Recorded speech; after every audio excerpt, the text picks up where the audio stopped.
Hi, I'm Teacher Molly, and I'm going to continue reading Aliens Stole My Dog. This is by Ian Whybrow with illustrations by Tony Ross. We're on Chapter 5, Kidnapped. Sister? Stammered David. What do you mean? I haven't got a sister. Of course you have, said the Clerg Commander. I will describe her. Her skin is covered all over with grass, like you have on the hard, round thing on top of your body. She speaks a different language, but our computer has translated it like this. Me fetch stick. Me roll over. Me want doggy dins. Me hear brother call. Heel, girl. Me follow. He smell nice. Harry Spice, said David. A picture of her bewildered face leapt into his mind. He sighed. She hates being on her own. I've got to get her back. What have you done with her? We have shrunk the life forms. They are stored in space tubes in our onboard lab, said the commander. They? Asked David. Who else have you kidnapped? We have one loud, fierce female in yellow armor with a long metal weapon. She says you go slowly past her nearly every day and she talks to you. Also, a large adult male, number 9, with no grass on his round part. He is your commander. He carries his command giver on a string around his neck. It is very loud. His inner skin is red.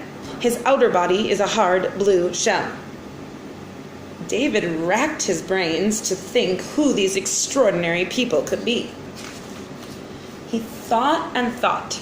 Pictures of female knights and bossy crabs came into his mind. Who had disappeared lately? Only Mr. Giles, his class teacher. He had been away from school since Wednesday. Everybody said he had caught a cold.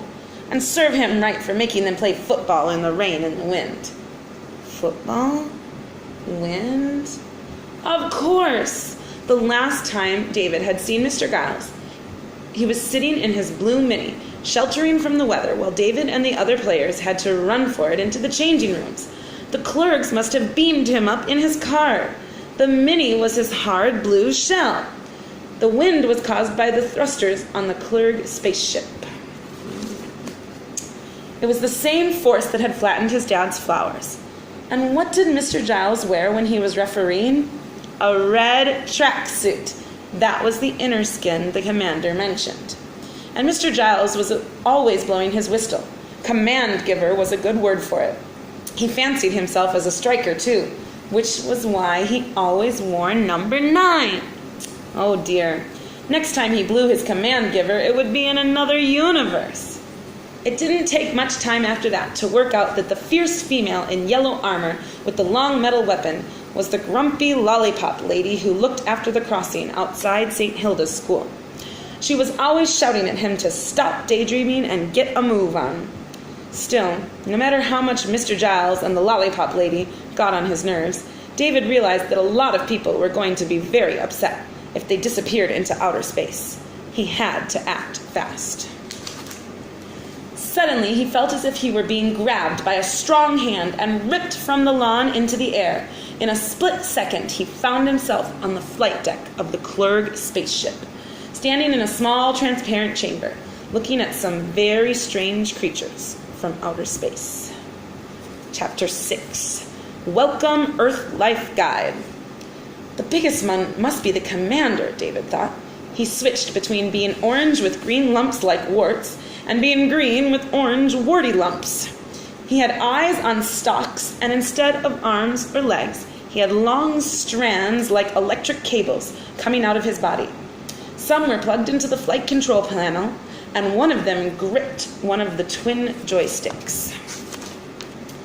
He moved by rotating his skin like the chain wheels on a caterpillar tractor. In this way, he rolled towards David and released him from the beam-upper chamber.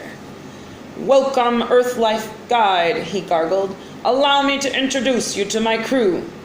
David looked around and saw rows of screens and flashing instruments.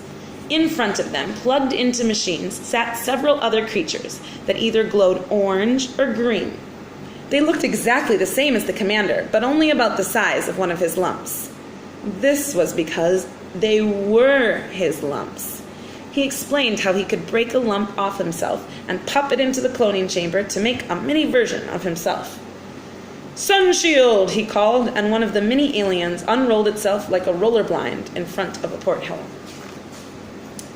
"Temperature control," he said, and two others spun like rotors, creating a nice breeze. "Star map," gurgled the commander, and another little blob turned itself into a model of the solar system. "Back to me, number 6, he said finally, and one of them threw himself at him like a snowball and became a green lump once more. At that moment, something else caught David's eye through the flight deck window. The paper boy was strolling up the path towards his house, whistling, late as usual. One of the commander's tentacles flashed towards the fire button on the beam upper. "No!" yelled David. "Leave him!" The commander was very angry at being interrupted, but he didn't press the button.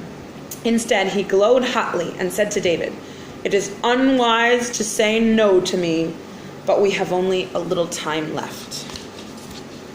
So listen carefully to your orders. It is up to you now to find 3 samples of Earth life that will please our leader. If you do well, we shall release you and go in peace. If you fail, we shall destroy your planet. Take the controls." Ooh, it's getting interesting. Stay tuned for next time.